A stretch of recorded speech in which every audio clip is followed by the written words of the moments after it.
Hasil survei memperlihatkan 62,24% generasi Z dan milenial tidak puas dengan kinerja Jokowi Maruf Amin. Ketidakpuasan para penerus bangsa ini salah satunya diakibatkan dari kurang mampunya pemerintahan Jokowi Maruf dalam menyelesaikan dua masalah, yakni masalah kemiskinan dan pengangguran. Kemiskinan dan pengangguran dinilai masih menjadi PR pemerintah setidaknya untuk memenangkan hati kaum generasi Z dan milenial sebelum masa kepemimpinan berakhir. Pertanyaannya, faktor apa yang dinilai generasi Z dan milenial dalam permasalahan penyelesaian penanganan kemiskinan dan pengangguran yang belum dapat diselesaikan atau setidaknya belum berhasil dilakukan pemerintahan Jokowi Maruf? Sejauh manakah sebenarnya pemerintah telah menetrasikan permasalahan terhadap dua topik, kemiskinan dan pengangguran yang selama ini dilakukan? Pada 15 Juli 2021, PPS merilis laporan bahwa pada Maret 2021 sebesar 10,14% atau sebanyak 27,54 juta penduduk Indonesia berstatus miskin. Namun masih lebih tinggi dibandingkan kondisi sebelum pandemi pada September 2019. Sedangkan untuk pengangguran, Badan Pusat Statistik mencatat jumlah pengangguran di Indonesia per Agustus 2021 sebanyak 9,1 juta orang atau turun 670.000 dibandingkan periode sama tahun lalu yang sebanyak 9,77 juta orang. Lalu bagaimanakah pengaruh persepsi kaum Gen Z dan milenial terhadap penyelesaian dan penanganan masalah kemiskinan dan pengangguran di Indonesia? Dan sejauh manakah Gen Z dan milenial ini dapat berkontribusi dalam menyelesaikan dua permasalahan yang sebelumnya sudah dijelaskan?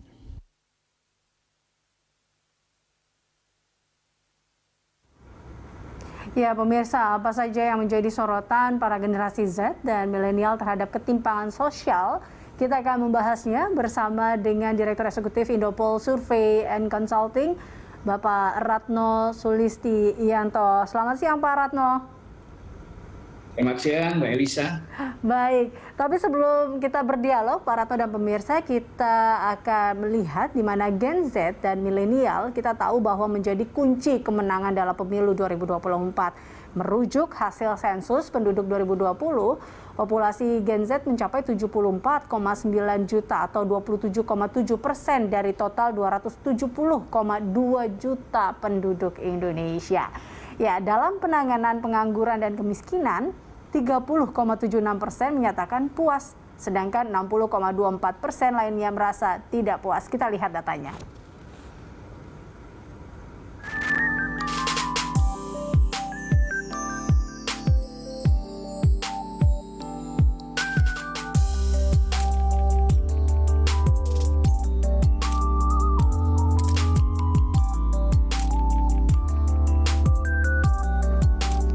Baik, kembali ke Pak Ratno. Pak Ratno, tadi kita sempat melihat cuplikan terkait dengan puas dan tidak puas. Ternyata lebih banyak tidak puasnya ini ya, terkait tadi yang ini juga merupakan hasil survei dari Indopol, di mana kita lihat di sini 62,24% generasi Z dan juga milenial tidak puas dengan kinerja Jokowi Ma'ruf Amin, terutama dengan dua masalah yaitu kemiskinan dan pengangguran. Ini dari data Anda seperti apa sebenarnya yang keluar? Mengapa akhirnya keluar data ini? Apa saja sebenarnya pertanyaan-pertanyaan yang muncul pada saat itu?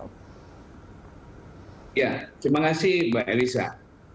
Survei ini kami lakukan di tanggal 19 sampai 20, 10 hari lah ya, 10 hari mulai dari tanggal 19 itu November. Jadi masih hangat survei ini. Jadi data ini masih ya cukup bisa relevan lah dengan kondisi saat ini. Pertanyaan yang kami lakukan itu adalah upaya pemerintah Jokowi apa saja yang dilakukan. Jadi responden milenial ini kami tanya. Pertama adalah masalah penanganan COVID, kemudian pemberantasan korupsi, kemudian ada pembangunan infrastruktur, kemudian ada pelayanan umum, kemudian terkait dengan persediaan BBM, kemudian dengan pengembangan usaha kecil dan menengah, kemudian penanganan pengangguran dan kemiskinan, sampai pada toleransi kehidupan beragama.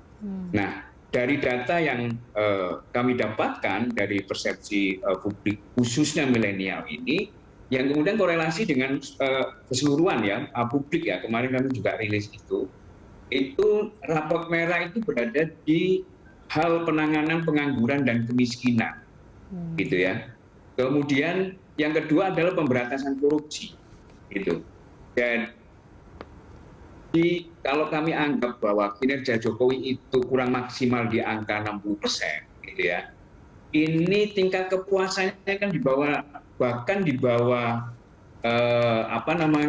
50% begitu, hanya 49%. Ini sangat rendah menurut saya, gitu. Kedua adalah pemberantasan korupsi. Nah, di mana pertanyaan sebelumnya kami mempertanyakan terkait dengan persepsi milenial ini terhadap ekonomi rumah tangga dalam 1 tahun. Nah, ini hampir sama jawabannya, ini terburuk, lebih buruk, bahkan kemudian milenial mengatakan tidak ada perubahan. Ini nilainya hampir 60% juga begitu. Selain kemudian sebelumnya kami juga tanyakan kinerja Jokowi begitu secara keseluruhan begitu ya dalam 2 periode ini, dan khususnya saat dengan Ma'ruf Amin ini di angka sekitar 54%, jadi di bawah 60% terkonfirmasi seperti itu. Nah, khususnya pemberantasan korupsi dan pengangguran dan kemiskinan ini yang menjadi perhatian mereka. Itu Mbak Anissa. Ya, Pak Ranto, apa yang memang membuat, apa yang mungkin generasi Z ini dan milenial begitu concern, begitu melihat bahwa memang 2 hal ini atau 2 masalah ini, yaitu kemiskinan dan pengangguran, memang dinilai tidak terlalu baik atau mereka sangat tidak puas dalam hal ini? Ya, pertama saya akan jelaskan ini dulu, Elisa. Yang persepsi ya, persepsi itu kan apa yang dia rasakan, apa yang dia alami, apa yang dia lihat, gitu ya. Kemudian apa yang kemudian dia dengar. Nah, milenial itu sangat emosional begitu, dan sangat rasional melihat sebuah kondisi itu begitu.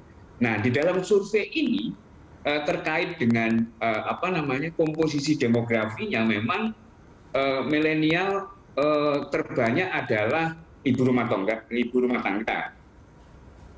Kemudian yang sedang mengikuti kuliah dan sekolah begitu ya, pelajar istilahnya. Kemudian pengangguran begitu, pengangguran dan kerjaan tidak tetap. Ini jumlahnya kurang lebih kalau di survei ini di 41% begitu.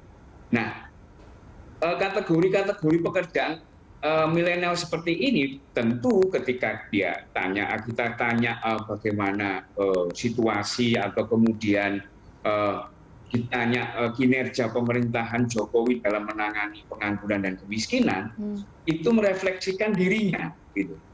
Nah, saya masih menganggur begitu kan, saya masih, mungkin keluarga saya masih miskin begitu. Nah, itu tipologi dari milenial ya, sangat emosional, jadi spontan dia pasti akan jawab. Dan angka ini menurut saya sangat realistis. Seperti itu, Mbak. Berarti memang berdasarkan persepsi mereka saat ini yang memang terlihat terjadi pada diri mereka sendiri yang merupakan hasil survei ini, seperti itu ya, Pak Ratno ya. Betul. Pak Ratno, tapi kalau balik lagi dilihat bahwa sebenarnya seberapa signifikan persepsi generasi Z ini dan juga milenial dalam memahami 2 permasalahan tersebut? Apakah memang mereka melihat bahwa kenyataannya tadi berdasarkan memang pengalaman pribadi dan juga mereka memang melihat keadaan yang terjadi saat ini kah hingga akhirnya muncullah angka di survei itu? Ya, sangat signifikan ya, karena milenial ini kan beberapa perilakunya kan sangat suka dengan kecanduan internet gitu. Kemudian dia juga intensitas menggunakan medsosnya juga tinggi. Nah, ketika persepsi ini dia alami, dia sampaikan kemudian di dalam status dia atau mungkin dalam diskusi-diskusi di ruang digital, ini akan merubah persepsi khalayak begitu ya, terutama di digital begitu terhadap kinerja pemerintahan Jokowi. Saya yakin pasti ada efek politiknya begitu. Nah, tentunya kita tahu bahwa tadi sudah disampaikan di awal bahwa ada sekitar 74% ya milenial ini dan apa namanya generasi Z ini ya. Belum lagi hari ini mungkin di 2024 yang usia 16-15 itu akan menyumbangkan pula. Dia sudah berumur 17 tahun misalkan, dia punya hak pilih lagi. Menurut saya ini ada tambahan jumlah pasti. Dan ini ketika mereka memiliki persepsi yang apa namanya sangat tidak baik terhadap kinerja pemerintahan, saya pikir akan bisa merubah dinamika politik di 2024. Baik, berdasarkan data Anda, Pak Ratno, ini kan ada kemiskinan dan juga ada pengangguran. Kalau kita lihat di sini, apa memang yang terjadi atau persepsi apa sih yang memang dilihat? Karena kalau kita lihat juga bahwa yang disurvei ini kan milenial begitu besar, mulai dari para yang baru lulus kuliah, ada juga yang ibu-ibu rumah tangga, ada yang memang mereka yang pengangguran. Tapi kalau kita lihat di sini bahwa apakah yang memang menjadi permasalahan mereka? Apakah memang kurangnya lapangan pekerjaan atau mahalnya biaya-biaya hidup seperti itu? Apa yang memang menjadi perhatian di sini? Ya, sebenarnya kalau saya melihat dari program dari pemerintah ya, dengan membuka lapangan pekerjaan, kemudian ada ekonomi kreatif begitu ya, kemudian apa namanya baik, kemudian ada supporting dari swasta yang hari ini misalkan ada mohon maaf ada apa namanya ojek online begitu ya, dengan ini sebenarnya bisa menjawab. Akan tetapi sekali lagi ukuran daripada milenial ini kan tidak sama dengan ukuran pemerintah. Ya. Artinya apa? Bahwa mungkin dia merasa pekerjaan itu tidak tetap, maka dia mengatakan saya masih nganggur gitu ya. Tidak punya apa namanya penghasilan yang tiap bulan itu menjadi masalah bagi dia begitu. Bulan ini dia dapat penghasilan, bulan depan masih belum tentu begitu ya. Ini yang bisa apa namanya membangun persepsi kaum milenial begitu. Seperti itu. Oke, baik. Pak Ratno, kita akan lanjutkan perbincangan kita usai jeda. Pemirsa tetaplah bersama kami dalam Lunch Talk.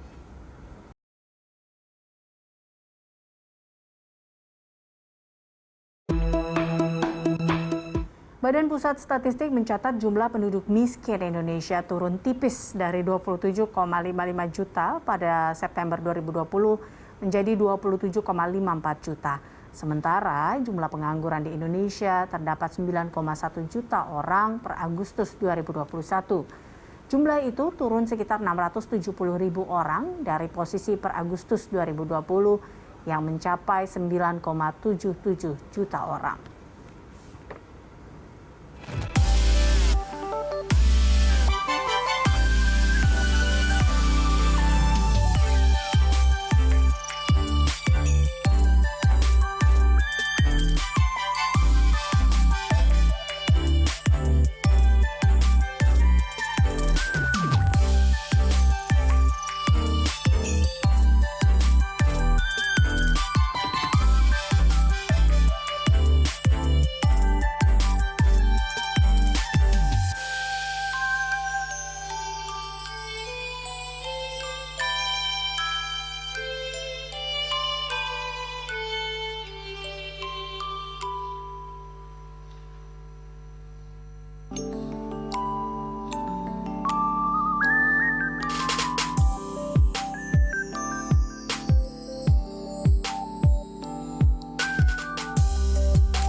Kita lanjutkan perbincangan kita masih bersama dengan Bapak Ratno Sulistianto, Direktur Eksekutif Indopol Survei dan Consulting. Pak Ratno, tadi kita lihat ya data dari BPS sendiri merilis data antara tadi Gini rasio yang terjadi tahun 2021-2020. Nah, ini juga data yang akhirnya mendukung bahwa persepsi generasi Z dan milenial tadi pun akhirnya masuk nih dalam hal ini. Anda melihat seperti itu atau tidak, Pak Ratno, terkait dengan hal ini? Ya, Mbak Elisa, sangat korelasi sekali menurut kami. Bahkan hasil temuan kami bertanya kepada milenial ini tentang bagaimana kekhawatiran dia dalam tahun-tahun depan, Mbak. Ini temuan menarik sekali ini. Ini saya sampaikan dalam berita satu nih. 49,21%, hampir 50% di kaum milenial ini khawatir terhadap pandemi COVID-19 gelombang ketiga, 4, dan seterusnya.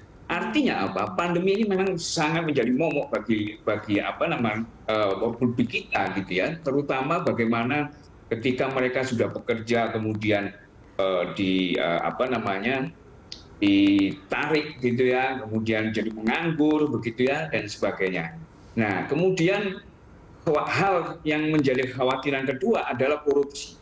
Nah, di tengah-tengah pandemi, begitu ya, di tengah pandemi kemudian banyak publik yang atau rakyat masih terpuruk keadaan ekonominya, ternyata ada yang korupsi, yaitu bansos, gitu ya. Ini dia angka 13,19% ya, melihat bahwa korupsi ini menjadi hal yang mengkhawatirkan di tahun-tahun depan. Kemudian yang di angka 6,69% ini tentang perubahan iklim, yaitu terkait misalkan bencana alam, pemanasan global, dan sebagainya. Ini hampir sama nilainya dengan kejahatan online, Mbak. Nah, ini kan sangat mengkonfirmasi, gitu ya, ketika misalkan kondisi ekonomi terpuruk, maka mungkin pinjaman online itu meningkat, begitu ya, dalam rangka misalkan dia butuh modal misalkan ya untuk hidup sehari-hari atau usahanya, begitu ya. Ternyata mereka khawatir di sini ada kejahatan online, begitu. Nah, selain kemudian ada di online ini ada kemudian pelecehan seksual, bullying, dan sebagainya. Yang lainnya, hal-hal yang lainnya di bawah 5%. Seperti itu. Jadi saya yakin data BPS nanti akan berubah. Akan mungkin lebih lebih mengkhawatirkan. Ya, itu dia yang menarik sebenarnya, Pak Ratno. Tadi saya ingin mengatakan bahwa kekhawatiran dengan kita masih dalam kondisi pandemi seperti ini, bahkan sekarang kita sudah sebelumnya kita sudah mulai sedikit lega, tarik nafas, di mana kita sudah mulai turun angkanya, muncul kembali Omikron, di mana kemarin aja kita juga lihat banyak pengangguran, kemiskinan akibat dari pandemi ini.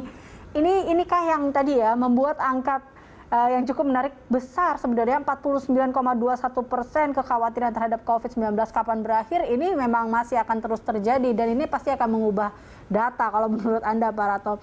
Tapi memang itukah kekhawatiran yang juga membuat dua masalah tadi, kemiskinan dan pengangguran, membuat akhirnya mereka tidak puas dengan bisa dikatakan dengan kinerja Jokowi dan Ma'ruf ini? Betul. Oke. Dan kita betul. juga, jadi itu terkonfirmasi lah ya, data ya terkonfirmasi lah dari makanya saya bilang di awal tadi bahwa keadaan ini pasti akan memberikan efek politik, begitu. Efek politik. Nah, oleh karena itu saya pikir pemerintah harus segera memberikan prioritas terhadap program-program khusus untuk milenial ini. Sebenarnya saya melihat ada sebuah potensi yang sangat luar biasa ya terhadap perilaku milenial ini. Milenial ini kan di beberapa survei, kemudian beberapa kajian tentang generasi itu tipenya adalah dia bisa melakukan pekerjaan 1, 2, 3, lebih daripada 2 bahkan, begitu. Ini yang memungkinkan sebenarnya proyeksi ke depan milenial kita ini bisa memberikan kontribusi ekonomi bagi negara ini. Nah, asalkan pemerintah harus bisa memfasilitasi hal itu, gitu ya. Mungkin ada pelatihan, kemudian ada ruang-ruang yang bisa membebaskan dia berkreasi, begitu ya. Meskipun ada Kementerian Ekonomi Kreatif, saya pikir saya masih belum bisa ya, karena mereka sifatnya masih kementerian di pusat, gitu ya. Belum sampai menyentuh kepada daerah-daerah. Dari data Anda, Pak Ratno, adakah memang kementerian-kementerian yang memang dituju oleh para generasi Z dan generasi milenial ini yang memang menjadi titik berat atau yang membuat raport merah ini terjadi? Mereka kecewa dengan kementerian itu? Saya sih nggak langsung spesifik survei seperti itu ya Mbak. Cuma ini saya memberikan gambaran begini. Ada di data kami terkait kinerja pemerintahan peningkatan usaha kecil ya, peningkatan usaha kecil menengah. Saya pikir di situ peluangnya. Mestinya kementerian ini bisa menjawab keluhan-keluhan milenial ini gitu. Kalau kementerian karena Kementerian Koperasi dan Usaha Kecil ini kan sampai ke daerah ya. Tapi kalau yang ekonomi kreatif kan masih sifatnya di pusat begitu ya. Support kepada kementerian yang ada di daerah begitu. Sehingga saya pikir lebih sesuai misalkan di program itu berada di Kementerian Koperasi dan UKM gitu. Baik. Pak Ratno, tadi kita di awal juga sempat mengatakan bahwa generasi Z dan milenial ini begitu besar sebenarnya suaranya atau kita lihat jumlahnya, bisa dibilang seperti itu. Apalagi sekarang sudah mau masuk tahun-tahun politik, ini bisa menjadi salah satu catatan juga tentunya untuk pemerintah ke depannya. Nah, tapi sebenarnya sejauh mana generasi Z dan milenial ini dapat mendorong narasi mereka untuk menyelesaikan permasalahan-permasalahan yang memang masih berada atau masih mendapatkan nilai merah, sebut saja tadi kemiskinan dan pengangguran. Ya. Saya melihat ada peluang ini ya, pilihan politik milenial ya, melihat partai, figur kepemimpinan begitu ya. Mungkin dari situ pintu masuknya begitu. Jadi mereka berharap kepada pimpinan yang baru misalkan untuk bisa mendorong visi misi itu begitu. Nah, sehingga ini merefleksikan misalkan milenial hari ini masih melihat latar belakang kepemimpinan yang bisa membawa visi misi tadi itu gitu ya misalkan di 2024. Di data kami mungkin Mbak Elisa sudah tahu, kemarin kami rilis itu latar belakang pemimpin yang paling tinggi itu adalah TNI begitu ya, yang kemudian berhimpitan dengan kepala daerah begitu. Nah, ini yang mungkin bisa menjadi pintu masuk narasi-narasi milenial untuk kemudian dijadikan visi misi ke depan begitu. Ya. Oke, baik. Baik, terima kasih Pak Ratno tentunya telah bergabung bersama kami dalam Lunch Talk. Kita harapkan juga milenial ini tetap menjadi pendorong kita atau kritis dalam hal ini untuk menyelesaikan masalah-masalah yang ada di bangsa ini untuk Indonesia yang lebih baik lagi. Terima kasih Pak Ratno Sulistianto telah bergabung bersama kami, Direktur Eksekutif Indopol Survey and Consulting. Dan pemirsa Lunch Talk akan kembali usai jeda, tetaplah bersama kami.